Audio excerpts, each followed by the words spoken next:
Hey gang, welcome back. We're going to hop right in. We're going to talk about forecasting. Continue on with our discussion. We're going to talk about forecasting techniques. So we're going to crunch some numbers. We're going to talk about qualitative techniques. We're going to talk about how do you make a forecast. You're a professional forecaster. You got a new job. You're coming into a new job. You have got to crank out a forecast. How are you going to do it? So that's what we're going to talk about. Just specific techniques. And I hope you guys like it. Again, I lived this life for a couple years. It's fun.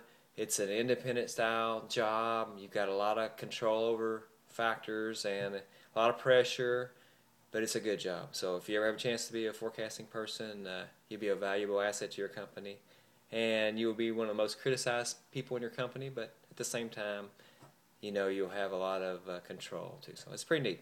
Anyway, quantitative techniques and qualitative techniques. So what's the difference between those two factors? Well, quantitative means numbers. It means calculating numbers, actually mathematical calculations.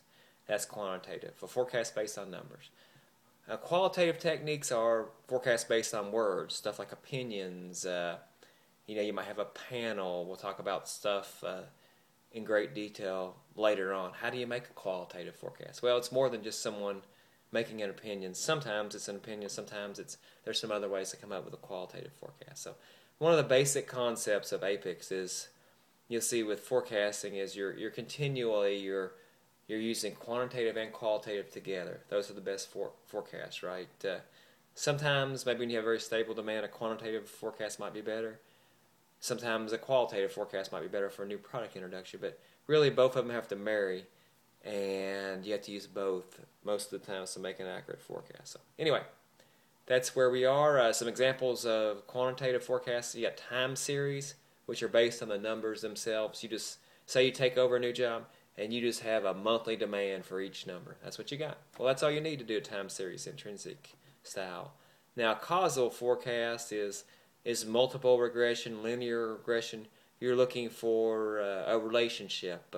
Say that your demand is based on the number of housing starts or some kind of economic activity measure. So we'll talk more about that in detail. It's hard to calculate multiple regression, linear regression. APICS doesn't expect you to do something like that, but you need to know what it is. So, and qualitative techniques, stuff like expert opinion. We're talking about pyramid forecasting, or we already talked about pyramid forecasting, focus groups, surveys. You got Delphi technique, which we'll talk about these. Salesforce composites, product lifecycle analysis. So we'll hit all these, and again, you got quantitative and qualitative, and at the very end of this section, we'll talk about collaborative forecasting. So we'll talk about the collaborative planning forecast replenishment system. Walmart is worked on, and something called VIX. So anyway, we'll talk about that a little bit. Now, forecasting, you got two different type of factors. You got external factors and internal factors. External factors are things that you can't control. They're stuff like government regulation, what your customers are doing. Maybe they're introducing a new product. Maybe where you are in the market life cycle. I mean, you can't control your market to a large extent. Sometimes you're in a market that's declining, and you just have to accept that fact. Emerging technology, demographics. Maybe you're selling like hip replacement products, and you're in a sweet market, because of demographics. Baby boomers are getting older, and you're seeing growth in your market. So now internal factors are things you can control, stuff like pricing, product life cycle, new products, bids, historical data, stuff like that. So stuff like intercompany demand, management judgment. So all those type of things you can control your product. So anyway, so qualitative forecasting techniques got independent judgment, executive management judgment, market research, Salesforce estimates, historical analogy. So independent judgment maybe it doesn't have to be executive management. I'll give you an example. When I was a professional forecaster, I had one area I forecasted. I can't even remember what it was. And what I would do every month is I would call this guy in New York City who was considered the market expert in that area.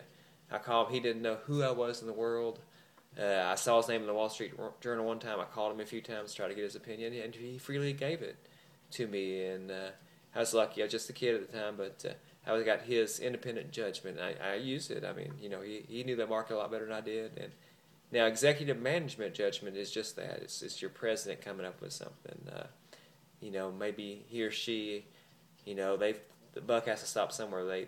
Someone has to make that forecast. Hard forecast. It's going to have a lot of impact on your company. So that's the executive management judgment. Market research is, maybe you have your marketing folks or your contracted out come up with a market study. They analyze the market, look at market trends, look at the market cap, how much sales there are in the market, and they try to come up with a market forecast for sales. And then you go in, maybe you say we can get this amount of market share, and you come up with a sales forecast. Salesforce estimates, that's where your salespeople out there, they're going to tell you what they're going to sell, and they'll probably set the bar low because they're sandbagging. But anyway, you group all those Salesforce estimates together, and then you have a forecast. Historical analogy is you've got a new product maybe, and you may remember something you did 10 years ago similar, and you'll try to say, hey, when we sold that product 10 years ago,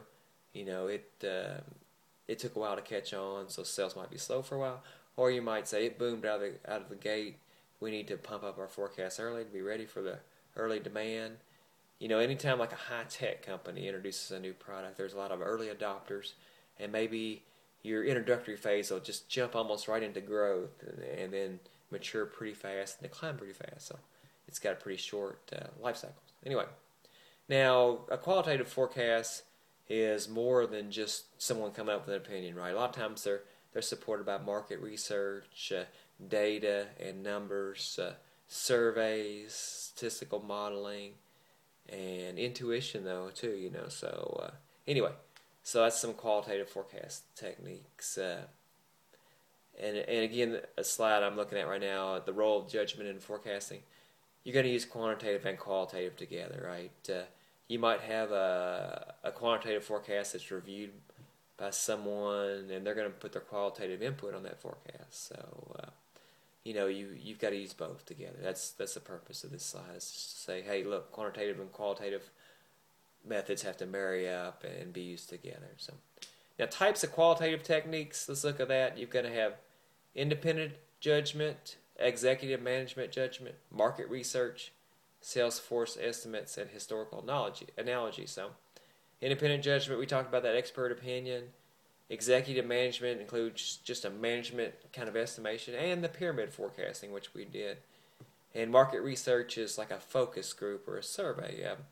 We were introducing a new line of hard hats it's been about 12, 13 years ago, and I was on a team where we actually sat behind one of those two-way mirrors and watched these people try on hard hats, and trying to figure out what they like, what they didn't like, and we probably spent about it wasn't too much, 10, 15 grand on this study. We had about 10 people watching them, see what they did, what they touched, how they acted, what they liked, and that's a like a focus group type study, and what they talked about, and really what we found out more than anything, which didn't take a genius to figure out, is nobody likes wearing a hard hat because they're uncomfortable, and they just want a light hard hat that that fit. And so but it's nice to hear it from the people, and it helped us with this project anyway. So Salesforce estimates is where salespeople come up with their own individual numbers. Now panel consensus is kind of how the Japanese do things. They throw everybody in the meeting room, and you're not getting out of there until we have a consensus, right? Maybe you disagree, maybe you negotiate a little bit up and down, but you're not getting out of there until everybody agrees to, kind of like a jury, right? Kind of what they do. If you had to have a unanimous type decision. So anyway, consensus, right? So anyway, and also the Delphi technique. Delphi technique's the same way. Might have 10 people in the room, but it's very structured. Maybe person A says something, person B says something, C says something, and so on. And then after that, everybody will get together and talk. Then you'll have another round, and you'll have like a moderator who asks questions. So not used very much. It's kind of neat to try, and we talked about the product life cycle analysis type qualitative method just a few minutes ago. So, advantages of qualitative techniques, they're good when you don't have numbers, right? They're good when it's a huge decision, and you got highly unstable patterns, nobody knows what to forecast. Someone has to come in and make an estimate. You might have the executives. I mean, if we're going to introduce a new product to our company, our president pretty much has to make that forecast of what we're going to sell.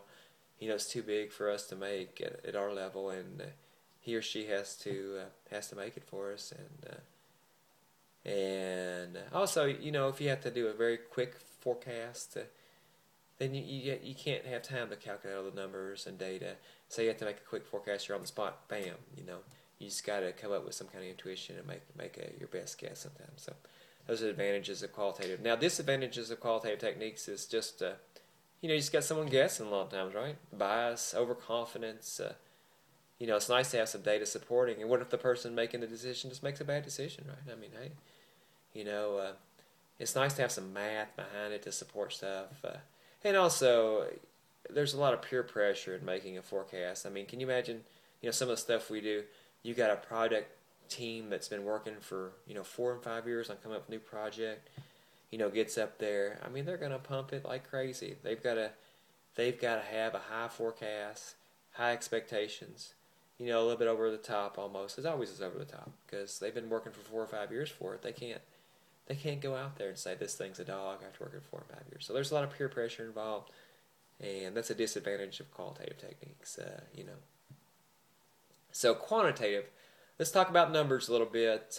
Quantitative, you're going to have time series, which we'll do an example, and you got to identify the components of time series. Just trends, seasonal, cyclical, random demand patterns. So I've seen this before on a test. What are the components of time series? And it's trend, seasonal, cyclical, and random, right? So some of the techniques: simple average, moving average, weighted moving average, exponential smoothing, time series decomposition. And that's intrinsic technique. Now extrinsic is just multiple regression, linear regression. The book calls it causal technique. So you got time series, which is intrinsic, and your regression, which is causal, according to our book. So let's jump in and do a simple forecast, right? I'm looking at a slide right here on my computer, and you're going to have 6 months. First month, 300. Second month, 300. Third month, 300. Fourth month, 310. Fifth month, 320. And the 6th month is 315. So that's where we're at.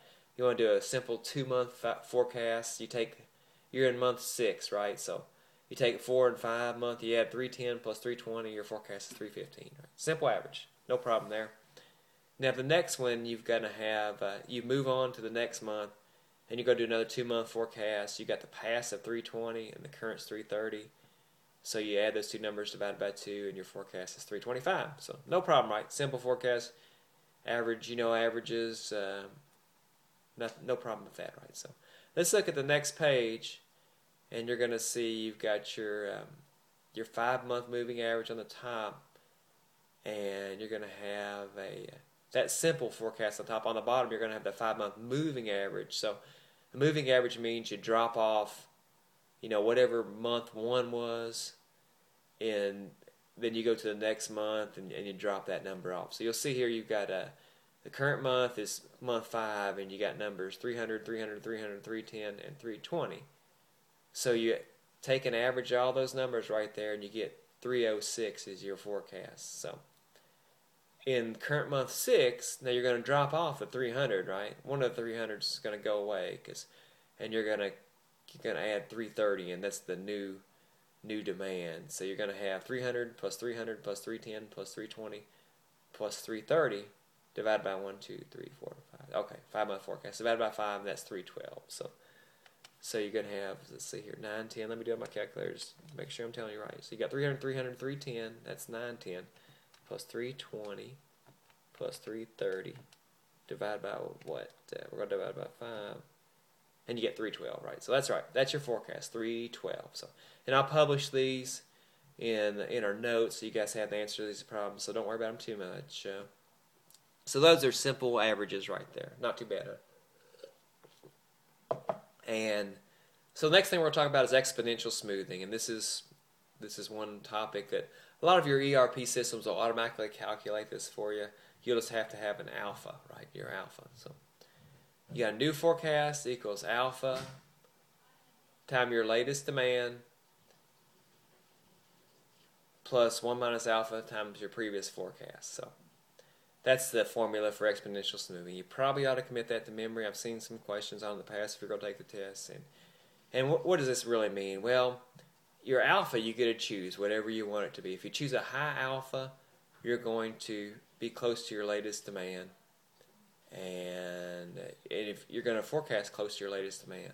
Where 1 minus alpha is going to be times your previous forecast. So the higher the alpha, the more you're going to bounce around with your demand. It's going to be maybe a little more volatile forecast. You might be chasing a little bit more.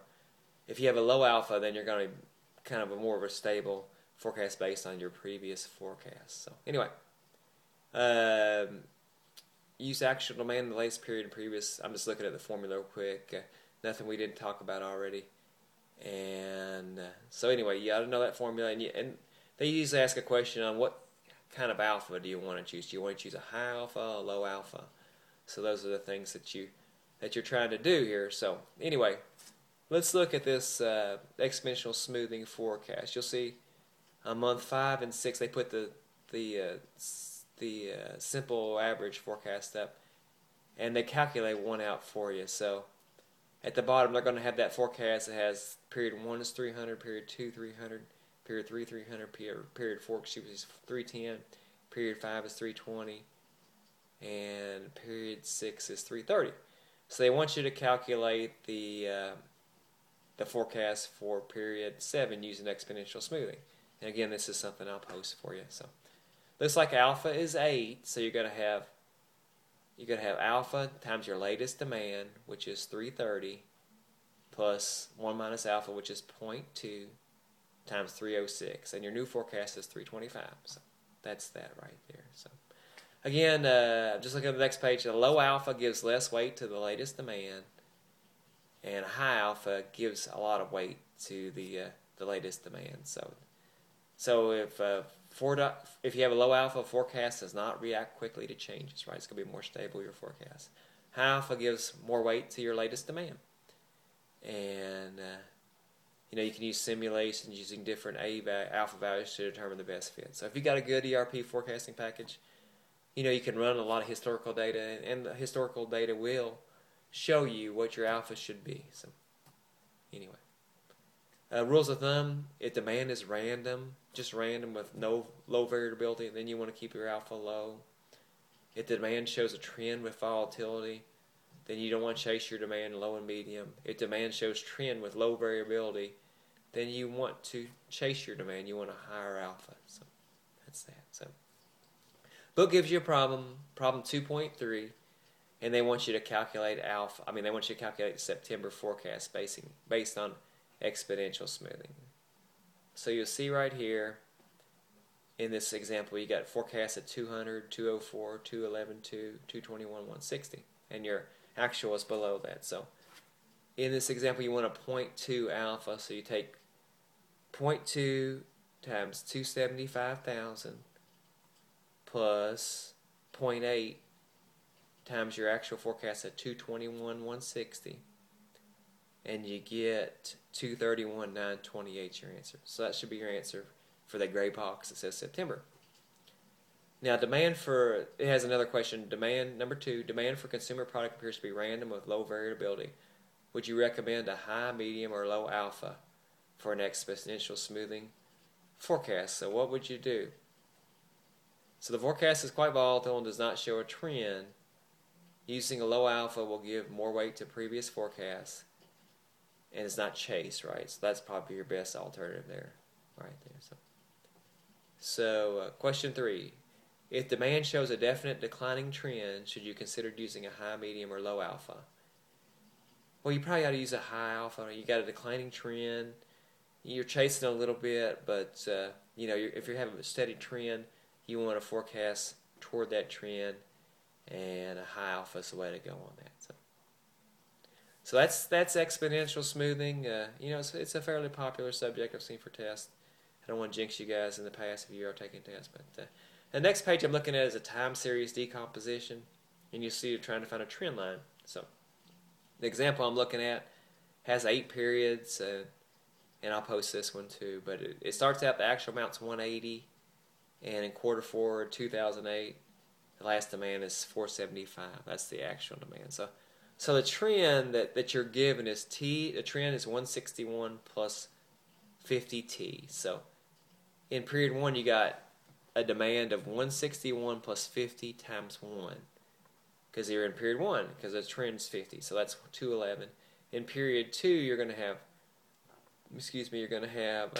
another trend of 50. So each month you're going to go up 50, because that's your trend. Then you'll see that trend's calculated out. And then you're going to see a trend ratio, right? In that first quarter in 2007, your trend ratio is 180 divided by 211, right? So that gives you 85 right there. And then the next trend is 325 divided by 261. That gives you a trend of 1.25.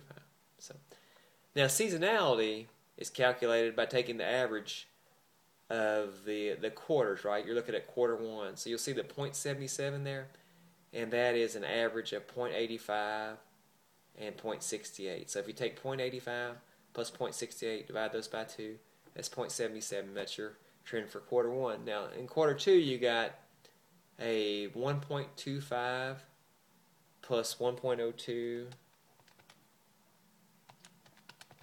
divided by 2, and that's 1.13, right? That's your trend there. So, and then for period 3, quarter 3, take 1.38 plus 141, and you get an average of 1.4. In period 4, you get to take 0.61 plus 0.85 divided by 2, and your seasonal factor is 0.73.